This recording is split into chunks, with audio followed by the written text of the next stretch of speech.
Assalamualaikum warahmatullahi wabarakatuh. Okey, hari ini awak boleh buka muka surat 20.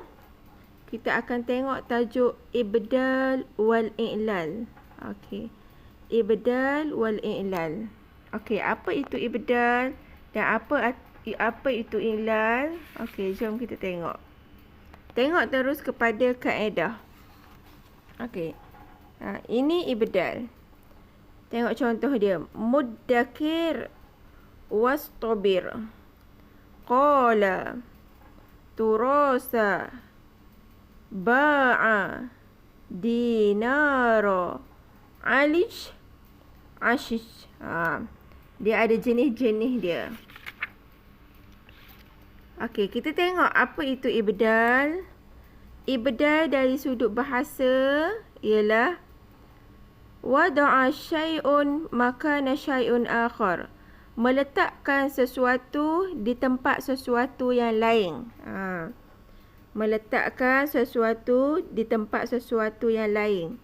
Kalau dalam periksa dia tanya arif ibdal lughatan, berikan pengertian ibdal secara bahasa. Jadi awak kena hafal jawapan ni. Dan tapi kebiasaannya yang biasa tanya adalah arif ibdal istilahan. Berikan ta'arif ibdal secara istilah. Kita nak ambil dekat mana? Kita ambil dia dekat sini. Ja'ala harfun makana harfin akhar mutlaqan. Sampai sini. Menjadikan sesuatu tempat dengan tempat yang lain. Maksudnya menggantikan ataupun menukarkan. Tukarkan satu perkataan dengan perkataan yang lain. Itu maksud ibdal. Kita tukar satu perkataan dengan perkataan yang lain. Sawa akana harfani sahihaini. Sama ada dua-dua perkataan tu adalah huruf sahih ataupun mu'talaini, ataupun dua-dua perkataan tu adalah huruf illah, ataupun mukhtalifaini, ataupun ada satu huruf huruf sahih dan satu huruf illah. Okey, kita tengok yang tukarkan di antara sahih dengan sahih. Contohnya tukarkan ta daripada ta. Okey, contoh sahihaini. Okey. Asalnya adalah ditukarkan ta daripada ta. Istabir. Sebelum istabir tu asalnya adalah istabir. Okey. Tukarkan ta ni kepada ta. Jadilah istabir. Okey. Nampak? Ta huruf sahih, ta pun huruf sahih. Maksudnya huruf sahih ni adalah semua huruf hijaiyah kecuali alif, waw dan ya. Nampak? Pertukaran yang pertama adalah ta kepada ta. Apa maksud ibdal? Tukarkan satu perkataan kepada perkataan yang lain. Kalau dia tanya ta'arif, awak kena tulis ja'ala harfun makana harfun akhar mutlaqan sawa akana harfani sahihaini mu'talaini am mukhtalifaini. Okey, sampai sini baru dapat markah penuh. Ataupun yang kedua, ini jenis yang pertama. Ataupun yang kedua, alilani. Dua-dua huruf illah. Contohnya, tukarkan alif daripada waw. Contoh yang kedua, alilani. Maksudnya dua-dua huruf illah. Asalnya adalah qawala. Jadi qala. Tengok. Huruf waw ditukarkan kepada huruf alif. Dua-dua huruf illah. Okey. Dan satu lagi adalah ataupun ya tukarkan kepada alif. Asalnya baya'a. Jadi ba'a. Okey. Ya ni tukar kepada alif. Dua-dua huruf illah. Ataupun yang ketiga jenis dia adalah yang berbeza. Contohnya Berbeza maksudnya ada huruf illah dan ada huruf sahih. Contohnya, ditukarkan ta daripada waw. Asalnya adalah mukhtalifaini. Asalnya adalah iutasola. Waw adalah huruf illah, ditukarkan kepada huruf sahih.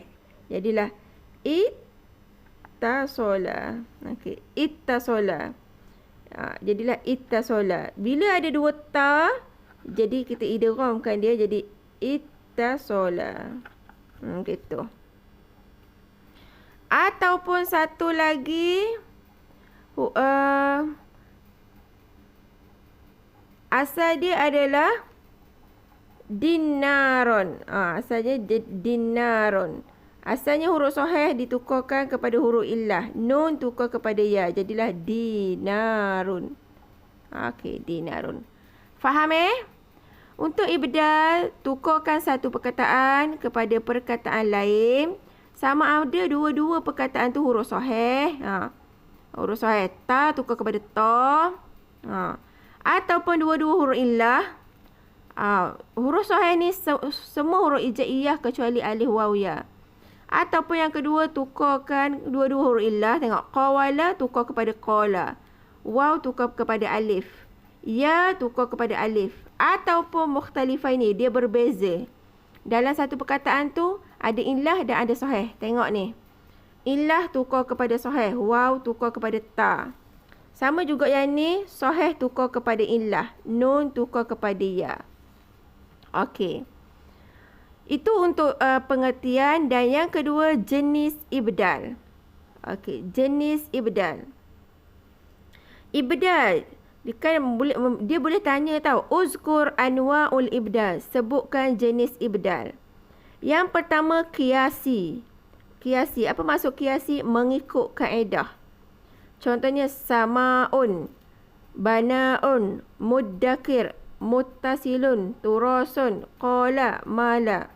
Sebelum jadi sama'un ni, dia sebenarnya adalah perkataan sama'un. Waw tukar kepada hamzah. Nanti kita akan belajar semua pertukaran ni. Contoh-contoh ni. Saya tegang satu je. Sama'un ni asalnya waw tukar kepada hamzah. Waw di belakang. Ataupun yang kedua adalah ghairu qiyasi. Yang tidak mengikut kaedah. Okey. Contohnya adalah perkataan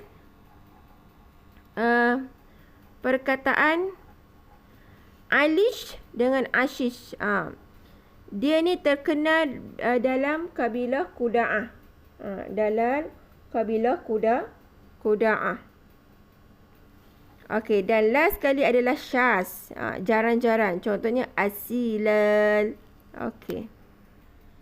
Okey, kita tengok ni peta minda ni. Jenis ibdal terbahagi kepada 3. Yang pertama, qiyasi, yang mengikut kaedah. Nanti semua bab ni dalam buku awak ni banyak sangat pertukaran ibdal. Tukar huruf sahih, antara huruf sahih, ada yang huruf illah. Ni contoh sikit je Ustazah bagi penerangan. Contohnya sama'un. Sebelum jadi sama'un ni, dia adalah waw. Waw yang ditukarkan kepada hamzah. Tapi dia ada kaedah dia. Macam mana boleh bertukar. Sebab itu dipanggil qiyasi, mengikut kaedah. Dia ada kaedah yang ulama' nahu tetapkan. Sama juga wurasun. Wurasun, waw tukar kepada ta. Waw tukar kepada ta. Ni pun sama, dia ada kaedah. Cuma yang ni kita akan belajar nanti. Cuma hari ni Ustazah nak terang pasal ghairu qiyasi. Yang tidak mengikut kaedah tetapi memang orang Arab buat. Contohnya Aliyun. Aliyun, daripada ya musyaddadah ni tukar kepada jim. Satu lagi Ashiyun. Ya musyaddadah tukar kepada jim juga. Jadilah Ashij. Yang ini dipanggil ghairu qiyasi. Bukan mengikut kaedah. Tetapi sya'i'ah. Tapi popular dalam lahjah Quda'ah. Orang Arab guna ni. Aliyun dengan Ashij. Ya musyaddadah ditukarkan kepada jim. Nanti ada dalam soalan. Okey, last sekali adalah syaz. Jarang-jarang. Dia bagi satu contoh. Asilal. Okey, sebelum jadi asilal, dia asalnya adalah asilanun. Huruf nun ditukar kepada lam. Tetapi ini jarang-jarang.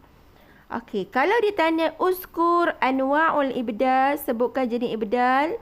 Jadi jawapan awak qiyasi, ghairu qiyasi dan syaz.